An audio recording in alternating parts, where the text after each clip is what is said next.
Hello, my guest today on Faces of the Main Line is Dae Rebeck Sanchez. Dae is a local artist, and we'll get into her work and the type of painting that she does shortly. Hello, I'm John Ricciutti from Lower Merion and Narberth Public Access Television. Dae, welcome to Faces of the Main Line. Thank you, John. Thank you for coming on. You're a local artist in the area? Yes, I live in Gulf Mills. I've been here for about 25 years now. How long have you been painting? I started painting, I think, probably in middle school, maybe even elementary school. But I didn't really get into it until my last few years of high school. Where did you go to high school? Holy Cross, Delran, New Jersey. Where did you go to art school? Well, it's a long story. I started off at Trenton State College, which is now the College of New Jersey. And I was there for a year, and then I left the beginning of the next year. I was an art major there. I also became a nursing major there, and then I decided that this school was not the best fit for me. So I went back home, got a job at a nearby hospital, saved up money, and then I moved to New Mexico. And I went to the Institute of American Indian Arts and Culture in Santa Fe, on the college of, the campus of the College of Santa Fe at the time. What inspired you to go to New Mexico? Well, one of the biggest influences in my life is my great-great-grandfather. He was a photographer. He was also a magician, a ventriloquist, a musician, and he also was the superintendent of the waterworks, or the drainage plant in Burlington City, New Jersey, where I grew up. And his identity was he kept that private. He was half Native American, and that was not something back then that people felt comfortable talking about. I mean, obviously the whole family knew, but that was something that he felt he needed to keep private. So he was a big influence. I grew up in his son's house, my great-grandfather, and we had all his pictures, we had his puppets, he hand-carved them, all the photographs of his self-portraits that he took, and he was a big inspiration for me, and I wanted to honor him, so I chose to go there, and it was an art school, so I decided to do that.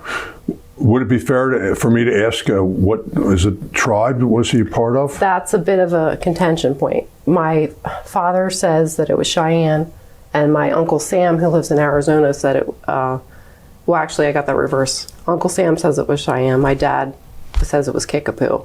So I have been trying to track that down because I believe that his mother was adopted. And so those records back in the 1800s are a little vague. So he was born in 1865, right after the Civil War. His father was from Ireland and was a Civil War soldier.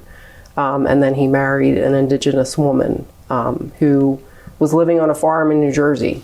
So the records are vague, and I still have to track that down. That's something I hope to do when I have more time when I'm older. He was a Civil War soldier, his grandfather, or his father? Father. His father was a Civil. Do you know if he was a Civil War soldier on which side? The North.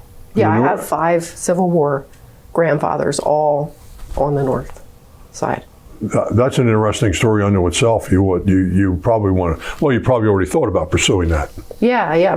My family history is very important to me. I'm basically a mutt, but I look at all the places they came from, and I try to learn as much about it as possible. And I think that's because I grew up with my great-grandmother. She was in his musical acts and his plays. She knew him well. And she was a child of Irish and Welsh immigrants. And her father was also an artist. He was a fresco painter. So. Oh, that's where you get it all from. Yeah. You say your work is about your personal story that is narrative and diaristic. Do you want to explain that? Yeah. So I've always, based on his photographs, I started doing self-portraits of myself when I was in my early 20s. In his style, I would, get into different outfits, run into the scene, and, I'd have the timer set on my camera. And then I just pose and, do that. So I started doing a lot of that, just kind of exploring my identity as a young person, a woman, an artist. Some of my early influences were Paul Gauguin and Frida Kahlo. And if you know Frida's work, it's a lot about her personal story, everything she's going through in her life, her relationship with Diego Rivera. So that's sort of what I mean when I say my work is narrative and diaristic. When I had kids, I started painting my kids. I started photographing my kids. So everywhere I go, places that I live, I take a lot of pictures wherever I go, and then I use those pictures in my work. In doing some research about you, I discovered that you said you paint the real, imagined, and the dreamt. Dreams are important to me. I spent a lot of time being very sick as a child and having really high fevers and a lot of hallucinations. I've seen little people. I've seen all kinds of things. So those kind of things, they pop up in my work sometimes because I feel like when you're in that sort of state, the veil between the worlds is thin. And is that when you work? When you have those experiences? No, but I always write everything down. I use everything for resource and reference. I'm always fascinated because I wake up at peculiar hours of the night and I usually write things down. I have a pad next to me based on the type of work that I do, filmmaking work and working with students. What happens with you as an artist? Is it the same thing? Yeah, it's definitely the same. I do keep like a dream journal and just journals in general. And I write, a lot of that stuff down. And it's some of these dreams, have been very significant in my life on how I view the world. Do you dream often? I do, but I sort of dream in spurts. I have periods throughout the year where I don't sleep a lot, and then I don't remember my dreams as much. But then I have periods where I sleep more, and that's when I get a lot of dreams that I remember. Are they clear? Yeah. Mm-hmm. And then they're vivid. Yeah. It's interesting. I don't think I dream. Maybe. Oh. I don't know. I maybe I do. I probably daydream. That's probably what I do the most. You paint about places that you lived and being a mother. Yeah. So I grew up in Burlington, New Jersey. 5 or 6 generations of my family have lived there. Before that, my great-great-grandfather was in Mount Holly, and then he moved to Burlington City. The house that I moved to when I was about 9 is my great-grandmother's house. She passed away when I was 7, and then we moved down to her house. We had lived like 2 blocks away. So I paint about that place. Then I moved to New Mexico. I was very influenced by the landscape there. The sky is like alive. It's not like it is here because we have so many trees and buildings that you don't see the sky from far away, but there you can see clouds coming across the desert, rain happening over here, sun over here. It's very dimensional. It's just big. Everyone's, big sky. Well, New Mexico, yeah. Referring to, yeah. Everywhere out west. Yeah. Everywhere. I always thought big sky was Montana. Yeah, they have the big sky too. Yeah, that's what I always heard. Talk about your mixed media and your different techniques. I think this is a good time to do that. Sure. So I start off with photographs. This is an example of a picture of my daughter, Veronica. We have a sweet gum tree in our front yard. You know those sticky balls? Yes. Well, I love trees, so I keep it. It's about 90 years old. It's a big tree, but these balls, they build up, and for years I've been trying to figure out creative uses for them. So she's a good sport. She's been my model since she was little, and I just had her lay down, and we tied her hair back, and then we piled all the gumballs around her head, sort of like a headdress. It's also reminiscent of another part of the world that my family is from, and that's Slovakia. And they make headdresses out of wheat, flowers, all sorts of things. So it's sort of referencing that. It's also referencing my love of trees, which I believe is is a very Irish thing. So yeah, I start off by taking a regular photograph, and then I turn it into a Xerox copy, and then I paint a medium onto the board. I always work on wood. I don't really care for canvas. I place that Xerox face down on top of wet medium. It's acrylic medium. Let it rub it flat, let it dry. Then after about 4 hours, I wet it, rub all the paper off, and then the ink becomes embedded into the acrylic medium. And so you have a photo image that's, it has some distress. It's not exact. It's not just like using a photograph. It has a different feel. And then I paint back into it. Sometimes I'll collage. This one, it's kind of hard to see but it has a crackle medium. Okay. It's sort of more of a crafty technique, but so if you look at it, it's got a lot of texture. Yes, I can see that. Yes. And before you go on, I think now's a good time to mention Veronica. You said she was always been your model, and she's a good sport. I was with a mutual friend of ours, Joseph Petrellis, when he saw Veronica. And I think you told me that you have 2 daughters. Yes. Yeah. Well, but I know Veronica because I was with Joe when we were in a local restaurant, and he discovered her at that point. So now she's off to a modeling career. Yeah. It's funny. That's kind of like ironic that she's been a model for you for all these years. Yeah. And Joe, who's a brilliant photographer and forensic and fashion photographer, saw her, and now here she is as a model. Yeah. I was going to save it to the end, but being you brought it up and you said she's my model, I thought it'd be a good opportunity. Yeah. But anyway, I'm sorry to interrupt. Oh no, both my girls have been great models for me.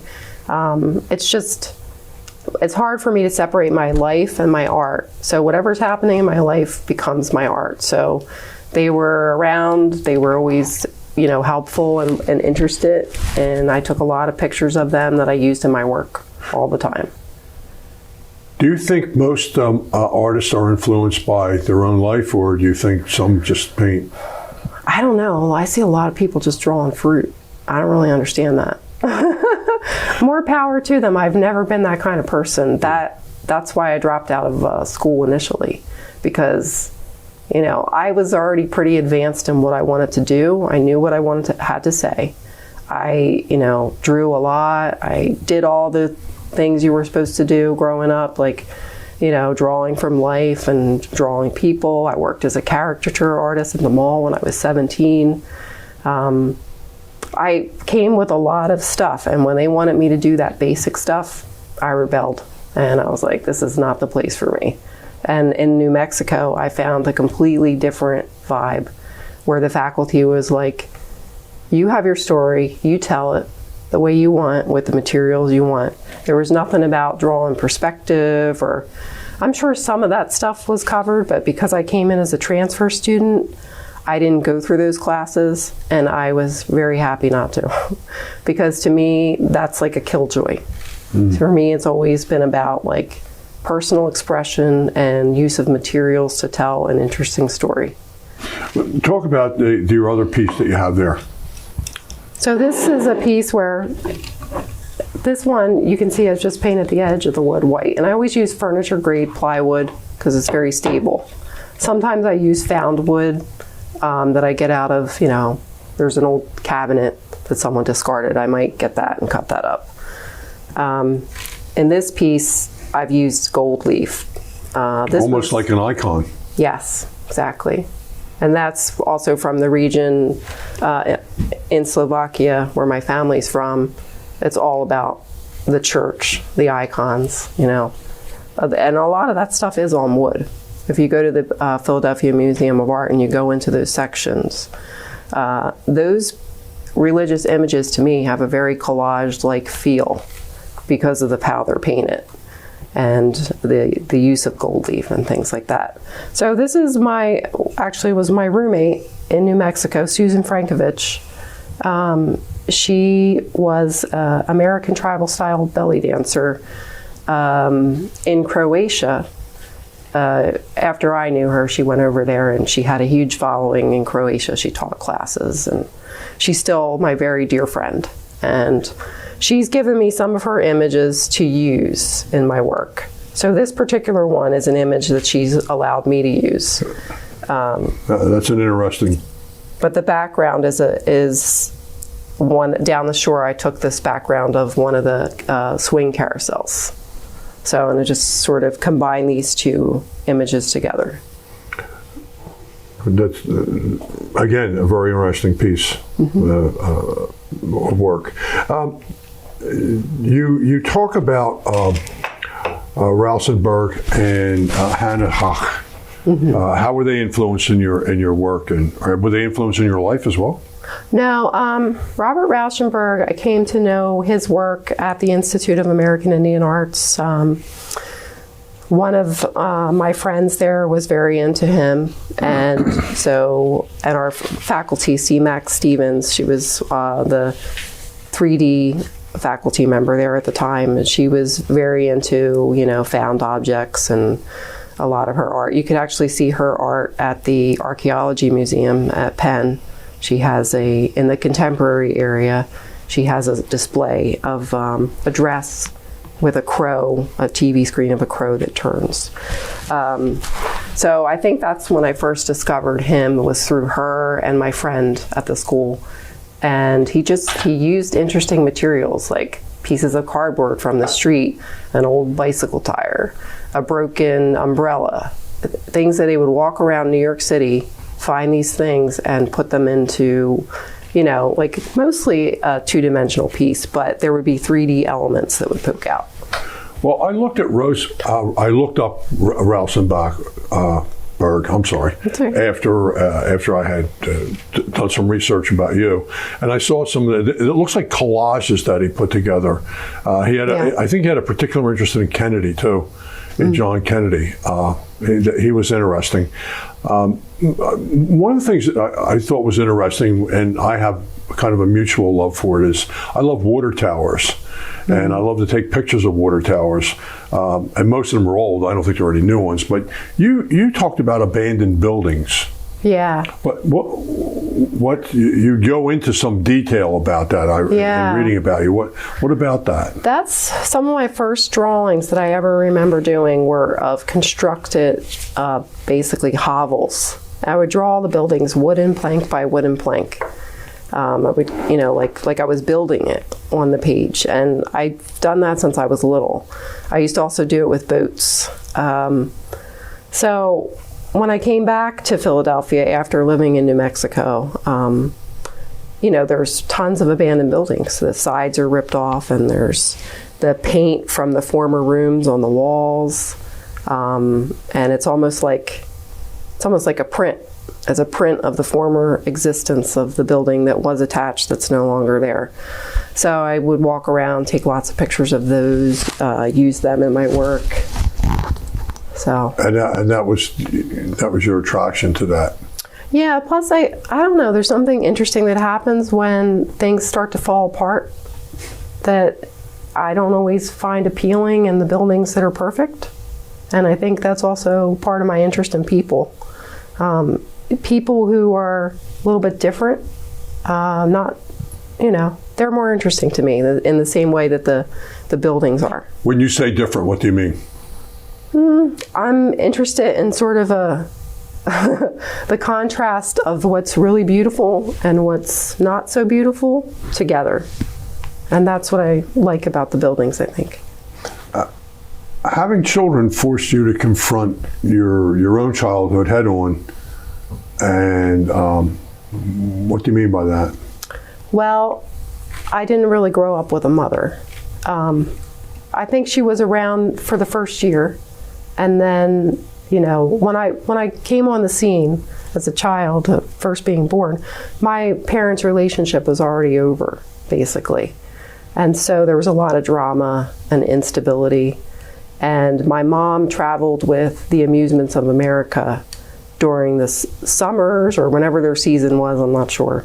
So she was gone a lot for, months at a time. What is that, like a circus? It's sort of like a circus / carnival. There were definitely circus elements, elephants. There was a high wire act, and there was a sideshow. She was the headless woman in the sideshow. Obviously, she had a head, but it was just the way they set up mirrors and things like that. She was the headless woman in the sideshow? Yeah. Okay.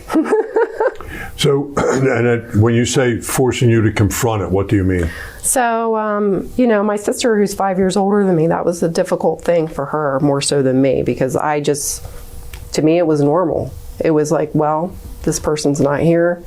Though there's my great-grandmother, there's my great-aunt next door, there's my dad, there's my sister, and then my mom would come back periodically, and then she would live in the house for a while, and then when she would leave, my dad would come back, and he would live in the house for a while. We always stayed at the house, and the people would come and go, the adults.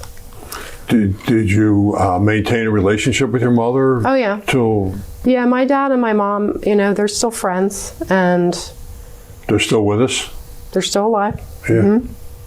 And yeah, so she ended up actually renting that house from my dad later and lived there, and so she was around. But it's just sort of a complex I have a complex relationship with the concept of mother because of that. It was something I was a little bit intimidated by, and it wasn't, something that I maybe was planning to do. But I'm very glad that I did it, because I feel like, it's being a good mom is my greatest accomplishment. What about your own search for identity? Well, I'm a mutt. So I sort of just go down different roads. I feel like all my family stories are important to me, and so I do dive into them. My great-grandmother's family, her parents ran a company store in the mine in Pennsylvania, and her mother, when she was a baby, her parents were involved with John Kehoe, the Molly McGuires, and they used to meet in the secret bar of the ancient Iberians, and AOH. Plan stuff. That's an interesting story. Yeah, I've taken the girls to the mine number 9, and I've gone to the prison in Jim Thorpe where many of the Mollies were hung. And she ran the pub where the meetings were held?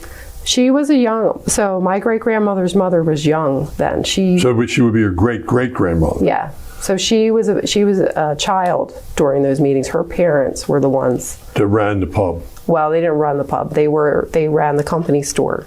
The company store. I'm sorry. Yeah. Yes. Mm-hmm. Do you see yourself as religious or spiritual?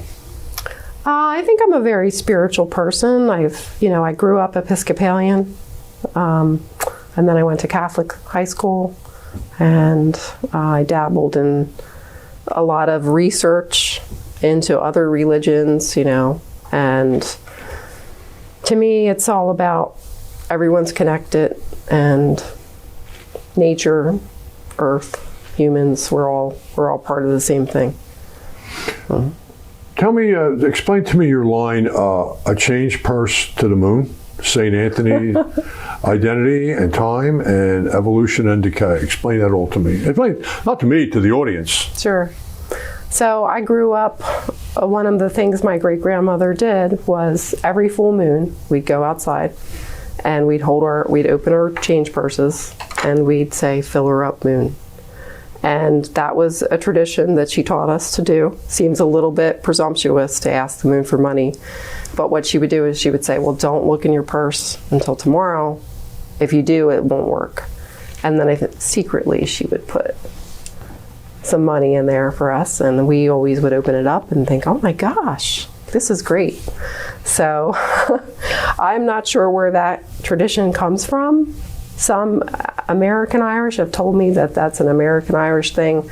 I did ask someone when I was over in Ireland if that was a thing there, and he seemed baffled by it. So I want to ask you about Ireland, but I want to ask you, before I do that, What subjects attract you the most to work? Nowadays, I sort of used to work really big, like 8 foot square, 6 foot square. And then I also at the same time worked smaller, little. Medium's always been a difficult size for me. So as a mom, because time, responsibility, and raising kids, and also I want to just give a shout out to my husband. He's always been supportive of my work, and we've made the decision that I would stay home, do part-time work on the side, do my art, and that's always been a great thing for our family. But also having kids at home and all the responsibility of that, I went a lot smaller with my work because it was a way for me to not want to rip my hair out. Because those big paintings, they take a lot of concentration, a lot of just staring at the paintings for a long time to figure out, well, what do I do next? What object am I going to add in here? And, I didn't have that type of time all the time. So I started working small, and I call these things miniatures.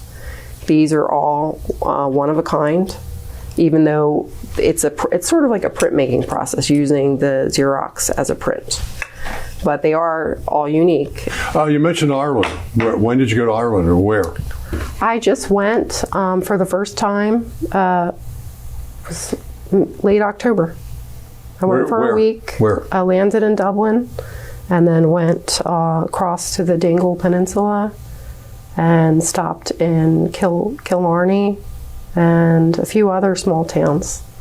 It was great. The Dingle Peninsula is fabulous. Yeah, it was beautiful. It's the west coast of Ireland is really just absolutely exquisite. Yeah.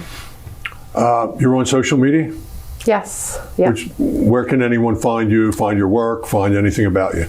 On Facebook, I'm Dae Rebeck Sanchez. That's a fan page, so anybody can like that page.